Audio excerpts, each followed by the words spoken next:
আছে তা কিন্তু অনেক স্কুলেই নেই। এর মধ্যে 2,60,000 টাকা আমরা পেয়েছি একটা অনুদান রাজ্য সরকারের কাছ থেকে, এডুকেশন ডিপার্টমেন্ট থেকে। সেখান থেকে বিজ্ঞান শাখার ফিজিক্স, কেমিস্ট্রি, বায়োলজি এবং ভূগোলের জন্য অনেক যন্ত্রপাতি কেনা হয়েছে। যন্ত্রপাতির অভাব নেই। এবং শান্তিপুরে এটা খুব গর্বের বিষয় যে আমাদের স্কুলে সমস্ত বিষয়ের শিক্ষক রয়েছেন। সায়েন্সে ফিজিক্স, কেমিস্ট্রি, বায়োলজি, ম্যাথামেটিক্স, ভূগোলের ম্যাডাম আছেন 2জন। এই সুযোগ কিন্তু অনেক স্কুলে বিজ্ঞান শাখা রয়েছে, ভূগোলের শাখা রয়েছে, কিন্তু অনেক স্কুলে কিন্তু কোনো একটা বিষয় বা দুটো বিষয় বা 3টে বিষয় পার্ট টাইম টিচারদের দিয়ে পড়াতে হচ্ছে। তোমাদের এখানে কিন্তু সেটা নয়। এইসব বিষয়গুলোর কিন্তু শিক্ষক শিক্ষিকারা যথেষ্ট যোগ্যতার সাথে এখানে পড়াচ্ছেন। আমি বলবো, আবারও তোমাদের বলবো, তোমরা সকলেই তোমরা বিদ্যালয়েই থাকবে। আমার কাছে 2-1টা খবর রয়েছে যে 2-1জন অন্য স্কুলে ভাবছো তোমরা, কিন্তু কখনোই করবে না। আমি বলবো, দূরের ঘাসটা সবুজ দূর থেকে দেখতে লাগে, কাছে গেলে আর অতটা সবুজ লাগে না। সেই জন্যেই তোমাদের কাছে আমি এটা বারবার করে বলছি। যাই হোক, তোমরা সবাই ভালো থেকো, ভালোভাবে পড়াশোনা করো।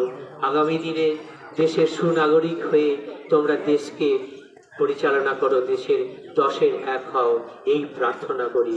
এবং মন দিয়ে পড়াশোনা করো, যার যেটা করণীয়।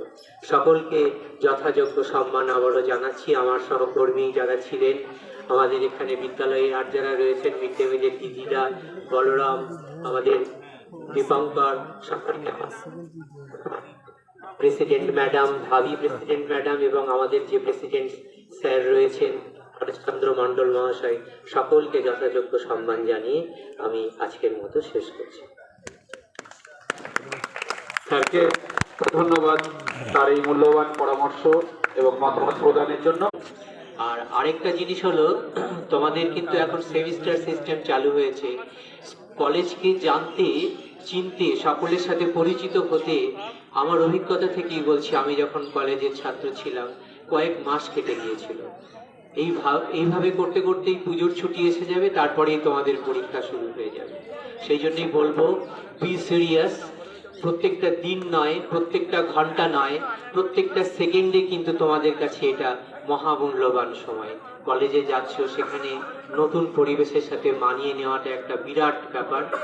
তোমাদের যে সকল দাদা দিদিরা থাকবে, সেখানে গিয়েই খবর নিয়ে নেবে যে তোমার সাবজেক্টের কোন দাদা দিদিরা ভালোভাবে পড়াশোনা করছে। তাদের ঘনিষ্ঠ হওয়ার চেষ্টা করবে, তাদের কাছে জানার চেষ্টা করবে যে কিভাবে পড়াশোনা তোমরা করছো, এইভাবে। আর যে সকল স্যার ম্যাডামরা রয়েছেন তাদের সাথে তাদের ঘনিষ্ঠ হবে, তাদেরকে একটু প্রণাম করবে সকলের। এখন তো তোমরা অনেকেই